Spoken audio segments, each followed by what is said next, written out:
LPG ప్రతిరోజు కొన్ని వేల కోట్ల మంది ఎల్పిజిని మనం ఉపయోగిస్తూ ఉంటాం. ఎల్పిజి మన జీవితంలో ఒక భాగం లాంటిది. మరియు ఈ ఎల్పిజి ప్రొడక్షన్ అనేది ఎలా చేస్తారు, మరియు దీంతో పాటుగా ఈ ఎల్పిజి ట్రాన్స్పోర్టేషన్ అనేది ఎలా జరుగుతుంది, మరియు ఈ అండర్ గ్రౌండ్ నుంచి ఈ ఎల్పిజిని ఎలా బయటకు తీస్తారు అనే విషయాలు మనం ఈరోజు వీడియోలో తెలుసుకుందాం. మరియు ఈ ఎల్పిజి బయటికి తీయటం అనేది చాలా కాంప్లెక్స్ ప్రాసెస్. కొన్ని ఏళ్ల క్రితం నుంచి ఈ ఎల్పిజి అనేది అండర్ గ్రౌండ్లో ఏర్పడటం అయితే జరిగింది. దీంతో పాటుగా మనం ఎక్కువగా వాడే క్రూడ్ ఆయిల్ కూడా అండర్ గ్రౌండ్ నుంచి తీయటం అయితే జరుగుతుంది. ఈ భూమి మీద అండర్ గ్రౌండ్లో కొన్ని లేయర్స్ అనేవి ఏర్పడ్డాయి. మరియు ఈ లేయర్స్ ఏర్పడటానికి కారణం ఎవరంటే సముద్ర జీవులు మరియు సముద్రంలో ఉండే ప్లాంట్స్ కూడా. మరియు ఇవన్నీ సముద్రంలో చనిపోవటం కారణంగా అవి అక్కడే డీకంపోజ్ అవటం అయితే జరిగినాయి. మరియు వాటిపైన మట్టి, ఇసుక ఇలాంటి అన్ని పడటం వల్ల కొన్ని లేయర్స్గా ఫామ్ అవటం అయితే జరిగింది. మరియు అండర్ గ్రౌండ్లో ఎక్స్ట్రీమ్ హీట్ అండ్ ప్రెజర్ అనేది చాలా ఎక్కువగా ఉంటుంది.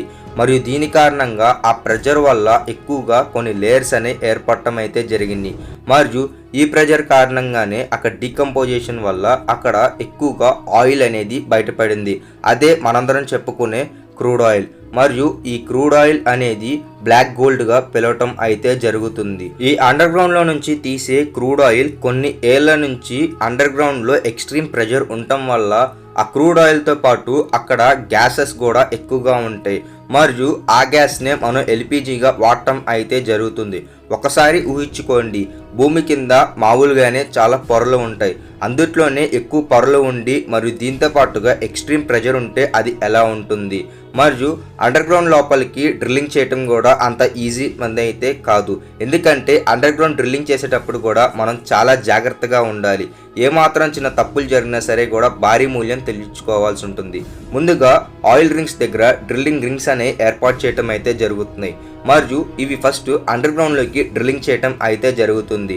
మరియు లోపల ఎక్స్ట్రీమ్ ప్రెషర్ ఉండటం కారణంగా డ్రిల్లింగ్ అనేది చాలా జాగ్రత్తగా చేయాల్సి ఉంటుంది. ఏమాత్రం తప్పు జరిగినా సరే కూడా పెద్ద పేలుడు మరియు డిస్ట్రక్షన్ అనేది అక్కడ ఏర్పడుతుంది. దీంతో పాటుగా బలమైన రాళ్ళను అవన్నీ కట్ చేసుకుంటా అది లోపలికి వెళ్లాల్సి ఉంటుంది. ఎప్పుడైతే ఒక్కసారి అది ఎక్స్ట్రీమ్ ప్రెజర్లో అక్కడ గ్యాస్ అనేది కనిపెట్టిన దాని తర్వాత ఒకేసారి హై ఇన్ఫ్రాస్ట్రక్చర్తో అక్కడ ప్లాంట్ అనేది నిర్మించడం అయితే జరుగుతుంది. ఒకవేళ అక్కడ ప్లాంట్ కనుక నిర్మించలేకపోతే అక్కడి నుంచి పైప్ లైన్స్ అనేవి వేసి ప్లాంట్కి కనెక్షన్ చేయటం అయితే జరుగుతుంది. మరియు దీంతో పాటుగా లోపల నుంచి చాలా ఇసుక మరియు దీంతో పాటుగా మట్టి మరియు మిగిలిన జీవరాశులకు సంబంధించిన ఆనవాళ్ళు కూడా బయటకు వస్తాయి. ఇవన్నీ శాంటిఫై చేసి ప్రాసెస్ చేసి ఉంచాలి. మనం కనుక ఆయిల్ రింగ్స్ని చూసినట్లయితే ప్రతి చోట గ్యాస్ లైన్స్ అనేవి చాలా ఎక్కువగా ఉంటాయి. కాబట్టి అక్కడ వర్క్ చేసేటప్పుడు కూడా చాలా జాగ్రత్తగా వర్క్ చేయాల్సి ఉంటుంది. ఏమాత్రం చిన్న పొరపాటు వచ్చినా సరే కూడా అక్కడ కొన్ని లక్షల మంది చనిపోవటం అయితే జరుగుతుంది. మరియు ఈ లిక్విఫైడ్ పెట్రోలియం గ్యాసెస్ అనేవి తీయటానికి ఎక్కువగా ప్రోపేన్ అండ్ బ్యూటేన్ అనేది కావాల్సి ఉంటుంది. మరియు ఎప్పుడైతే ఈ ప్రోపేన్ అండ్ బ్యూటేన్ అనేది తీస్తామో అక్కడ నుంచే లిక్విఫైడ్ పెట్రోల్ గ్యాస్ అనేది తయారవటం అయితే జరుగుతుంది. మరియు ఈ లిక్విఫైడ్ పెట్రోల్ గ్యాస్ తయారు చేయడానికి కూడా చాలా రకాల పద్ధతులు అనేవి వాడుతూ ఉంటారు. మరియు ఈ లిక్విఫైడ్ పెట్రోల్ గ్యాస్ అనేది మన సిలిండర్స్లో నింపటానికి అది మొత్తం లిక్విడ్కి మార్చడం అయితే జరుగుతుంది. మరియు గ్యాస్ అనేది ఫ్లెక్సిబుల్గా మూవ్ అవుతుంది కాబట్టి ఏమాత్రం చిన్న లీకేజ్ ఉన్నా సరే కూడా ఈజీగా బ్లాస్ట్ అనేది ఎక్కువగా జరుగుతూ ఉంటాయి. కాబట్టి ఎప్పుడన్నా సరే కూడా వాళ్ళు గ్యాస్ సిలిండర్స్లోకి నింపే ముందు అది మొత్తాన్ని లిక్విడ్ ఫామ్లోకి వాళ్ళు మారుస్తారు. దీన్ని లిక్విడ్ ఫామ్లో మార్చడానికి ఎక్కువగా హ్యూజ్ ప్రెజర్ అనేది అప్లై చేస్తూ ఉంటారు. దీన్ని ఆర్టిఫిషియల్గా క్రియేట్ చేయటం అయితే జరుగుతుంది. ఎప్పుడైతే ప్రెజర్ అనేది ఎక్స్ట్రీమ్గా క్రియేట్ చేయటం అనేది జరుగుతుందో అప్పుడు అది మొత్తం లిక్విడ్గా మారటం అయితే జరుగుతుంది. లిక్విడ్గా మారటం వల్ల ఒక అడ్వాంటేజ్ అనేది ఉంది. మరియు ఇది ట్యాంకర్స్లో ఎక్కువగా స్టోర్ చేయడానికి ఈజీగా ఉంటుంది. ఒకవేళ గ్యాస్ గానే దాన్ని స్టోర్ చేయాలంటే అది చాలా కష్టం మరియు ట్యాంకర్స్ సరిపోవు. కాబట్టి దీన్ని లిక్విడ్గా మార్చి హ్యూజ్ అమౌంట్లో ట్రాన్స్పోర్టేషన్ అనేది చాలా ఈజీగా చేయటం అనేది జరుగుతుంది. ఒక్కసారి అది అక్కడి నుంచి ట్రాన్స్పోర్టేషన్ అయిన దాని తర్వాత మనకి ఫిల్లింగ్ స్టేషన్స్కి వెళ్ళటం అయితే జరుగుతుంది. అక్కడే గ్యాస్ బండ్ లోపల గ్యాస్ అనేది వాళ్ళు ఎక్స్ట్రీమ్ ప్రెజర్తో మళ్ళీ ఇంకోసారి ఫిల్ చేయటం అయితే జరుగుతుంది. మరియు ఈ ఫిల్లింగ్ అయిన దాని తర్వాత ఎప్పుడైతే మనం దాన్ని నాజిల్ అనేది రొటేట్ చేయడం అయితే జరిగిందో అప్పుడు ఎమ్మటనే అది లిక్విడ్ నుంచి గ్యాస్ స్టేట్లోకి మారటం అయితే జరుగుతుంది. మరియు దీని కారణంగానే అక్కడ గ్యాస్తో ఫైర్ అనేది రావటం అయితే జరుగుతుంది. ఇలాగా టెక్నాలజీ అనేది యూజ్ చేసి లిక్విఫైడ్ గ్యాస్ని ఇలాగ కన్వర్ట్ చేయటం అయితే జరుగుతుంది.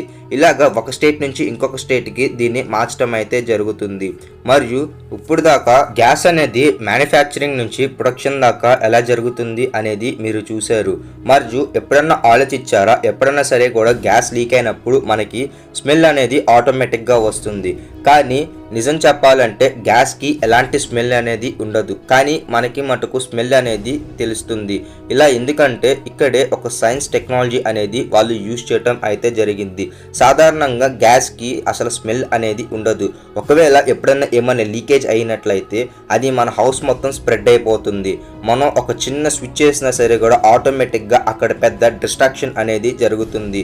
మరియు మన ఇల్లు మొత్తం అక్కడ కాలి బూడిదైపోతుంది. దీనికోసమే సైంటిస్టులు ఒక ఆల్టర్నేట్ ఆప్షన్ అనేది తీసుకొచ్చారు. ఇథైల్ మార్కాస్టన్ అని చెప్పి ఒక గ్యాస్ అనేది మిక్స్ చేయటం అయితే జరుగుతుంది. ఈ గ్యాస్ ఎప్పుడైతే మిక్స్ చేస్తామో ఎప్పుడైనా సరే కూడా కొంచెం లీకేజ్ ఆఫ్ గ్యాస్ వచ్చినా సరే కూడా ఎమ్మటనే మనకి స్మెల్ అనేది తెలుస్తుంది. దీని కారణంగా మన హౌస్ మొత్తం స్ప్రెడ్ అవ్వకుండా దాన్ని ముందుగానే మన గ్యాస్ని ఆఫ్ చేయడానికి మనకి ఈజీగా ఉంటుంది.